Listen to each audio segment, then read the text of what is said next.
Hello student, मैं शिव गुप्ता आपका teacher. मैं आपको इंजीनियरिंग मटेरियल पढ़ाऊंगा। आज हम इंट्रोडक्शन करेंगे इसका इंजीनियरिंग मटेरियल का, different engineering material and their use. कौन कौन से इंजीनियरिंग मटेरियल्स हैं और उनका क्या उपयोग है। इंजीनियरिंग मटेरियल जैसे फेरस मेटल्स। फेरस मेटल्स में कौन कौन से आते हैं? Iron, steels. इसका उपयोग विभिन्न संरचनाओं, मशीनों, मिश्र धातुओं, टूल्स आदि के उत्पादन में किया जाता है। सेकंड आता है नॉन फेरस मेटल जैसे copper, aluminium, silicon, antimony, cobalt आदि। इनका उपयोग कंडक्टर्स तथा सेमीकंडक्टर्स के उत्पादन में किया जाता है। थर्ड आता है फेरस एलॉयज जैसे stainless steel, high speed steel. इसका उपयोग सूक्ष्म मापन, टेप्स, मैग्नेट्स तथा कटिंग टूल्स में किया जाता है।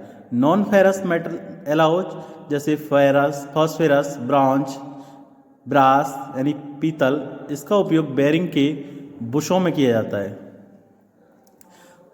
फिफ्थ आता है सिरामिक्स जैसे ZrO2, SiO2, O2O3 आदि। इसका उपयोग रिफ्रैक्ट्री एजर, भट्टिका की लाइनिंग में किया जाता है। सिरामिक्स जैसे ZrO2, SiO2, O2O3 आदि। इनका उपयोग रिफ्रैक्ट्री एजर, भट्टी की लाइनिंग्स में किया जाता है। सिक्स आता है ऑर्गेनिक पॉलीमर्स जैसे पॉलीथाइलिन, नायलॉन, एपॉक्सी आदि। इसका उपयोग घरेलू आइटम में किया जाता है। घरेलू आइटम। सेवेंथ आता है इनऑर्गेनिक कंपोजिट्स जैसे आरसीसी। इसका रेनफोर्स कंक्रीट सीमेंट। इसका उपयोग पुलों की संरचनाओं, बिल्डिंगों की संरचना आदि में किया जाता है। रबर। एट्थ आता है रबर फाइबर कंपोजिट्स जैसे धातु, कार्बन, पॉलीमर, प्रतिबल रबड़। इसका उपयोग टायरों तथा ब्रेक लाइनिंग में किया जाता है। रबर फाइबर कंपोजिट्स जैसे धातु, कार्बन तथा प्रतिबल, पॉलीमर, प्रतिबल रबड़ आदि में किया जाता है। नेक्स्ट आता है मेटल कंपोजिट्स जैसे ACSR यानी कि एल्युमिनियम कंडक्टर स्टील रेनफोर्स्ड। इसका उपयोग हाई स्पीड वोल्टेज की इलेक्ट्रिक करंट फ्लो कराने में प्रयुक्त कंडक्टर्स में किया जाता है। इस मेटल कंपोजिट्स जैसे ACSR aluminium conductor steel reinforce. इनका उपयोग हाई वोल्टेज की इलेक्ट्रिक करंट फ्लो कराने में प्रयुक्त किया जाता है। अब आता है नेक्स्ट टॉपिक आता है प्रॉपर्टीज ऑफ मेटल्स। मेटल्स की क्या क्या प्रॉपर्टीज होती हैं? फर्स्ट है strength, second elasticity, next plasticity, flexibility, ductility, brittleness, hardness, toughness.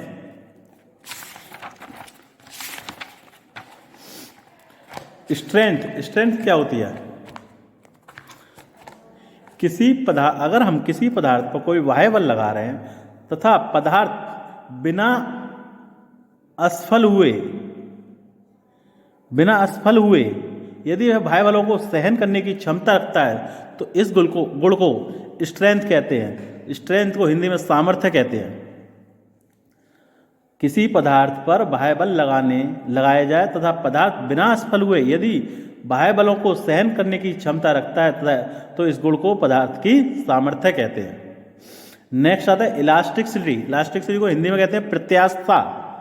यह पदार्थ का वह गुण है जिसके कारण पदार्थ के आकार तथा आकृति में बाह्य बलों के प्रभाव से स्थानीय परिवर्तन नहीं हो पाता है तथा अतः बाह्य बलों के हटाने पर पदार्थ अपनी पूर्व अवस्था में आ जाता है। इलास्टिसिटी क्या होती है? प्रत्यास्थता। यदि किसी पदार्थ पर अगर हम कोई बल लगाते हैं तथा वह अपनी स्थायी परिवर्तन नहीं होता है उसमें और वह अपनी बल हटाने पर अपनी पूर्व अवस्था में आ जाता है तो वो कहलाते हैं इलास्टिसिटी। प्लास्टिसिटी को कहते हैं प्लास्टिकता। यदि बाह्य बल को प्रत्यास्थ सीमा से अधिक लगाया जाए तो बल के हटाने पर पदार्थ की आकृति में स्थायी परिवर्तन हो जाता है, अर्थात वह अपनी प्रारंभिक स्थिति में नहीं आता है तो वह स्थिति क्या कहलाती है? प्लास्टिसिटी।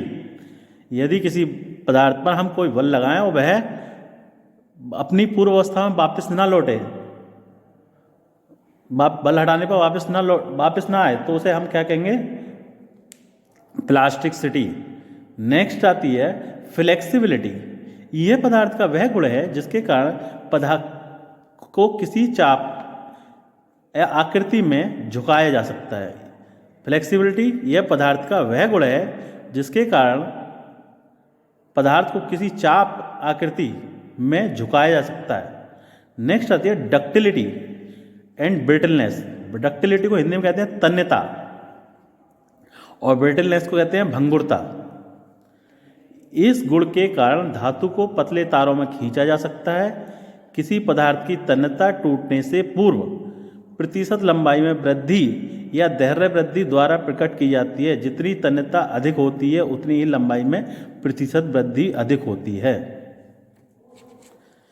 इस गुण के कारण धातु को पतले तारों में खींचा जा सकता है। किसी पदार्थ की तन्यता टूटने से पूर्व प्रतिशत लंबाई में वृद्धि या धैर्य वृद्धि द्वारा प्रकट की जाती है। जितनी तन्यता अधिक होती है उतनी लंबाई में प्रतिशत वृद्धि अधिक होती है। नेक्स्ट आता है आपका हार्डनेस। पदार्थ का वह गुण जिसके कारण पदार्थ घिसावट, रेती चलाना, खरोंच चिन्ह तथा मशीन आदि का विरोध करता है। जिस गुण के कारण पदार्थ घिसावट, रेती चलाना, खरोंच यानी स्केचिंग, आइडेंटिफिकेशन तथा मशीनन आदि का विरोध करता है, वह अवस्था क्या कहलाती है? हार्डनेस कहलाती है। नेक्स्ट आता है टफनेस यानी कड़ापन। यह पदार्थ की सामर्थ्यता का वह गुण है जिसके कारण पदार्थ टूटने का विरोध करता है। यह पदार्थ की वह अवस्था है जिसके कारण पदार्थ टूटने का विरोध करता है। जिस गुण के कारण पदार्थ बिना मरोड़े या मोड़े जा सकता है। जिस गुण के कारण पदार्थ को बिना टूटे मोड़ा या मरोड़ा जा सकता है, हार्डनेस कहलाती है। मतलब पदार्थ की वह अवस्था जिसमें बिना टूटे, बिना भंगुर हुए, बिना फ्रैक्चर हुए पदार्थ को मोड़ा या मरोड़ा जा सकता है, वह उसकी टफनेस कहलाती है। नेक्स्ट आता है आपकी मेलेबिलिटी। मेलेबिलिटी क्या होती है? इस गुण के कारण पदार्थ को बिना टूटे हथौड़ों की चोट या रोलिंग द्वारा पतली सीटों में परिवर्तित किया जा सकता है। अर्थात इस गुण के कारण पदार्थ किसी भी मेटल को चोटों या हथौड़ों की चोटों या रोलिंग या द्वारा पदार्थों की पतली सीटों में परिवर्तित किया जा सके, वह कहलाती है मेलेबिलिटी। वह मेलेबिलिटी कहलाती है। Thank you for class. आज के लिए यही